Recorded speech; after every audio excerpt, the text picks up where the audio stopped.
So yan guys, meron na tayong Gilio Pabango. Yan.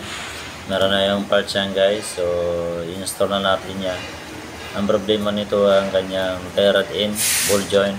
Ayan o. So minaklas ko na yan guys. So basic lang po yan guys kung paano magtanggal. Ayan, basic lang para magtanggal yan guys. Ayan.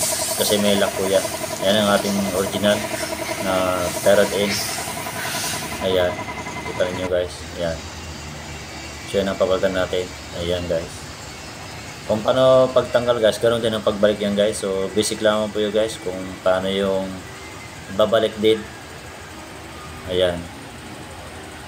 So ayan guys oh. Ayan, ganoon na talaga yung halog-halog guys. Ayan oh. So pinaikot ko na, binalabalik ko na yung kanyang bago. Ayan, tingnan niyo. Nilalak ko na yan guys. Kita niyo. Ayan oh. Ayan, so okay na. So basic lang po ikabit yan guys. Marami yung makikita yung mga DIY kung paano ikabit. Ayan, para hindi na tayo mag wheel alignment. Ayan. So ganyan lamang po guys pag magtanggal kayo ng kanyang tie rod in ball joint sa may rack in. Ayan. So okay na.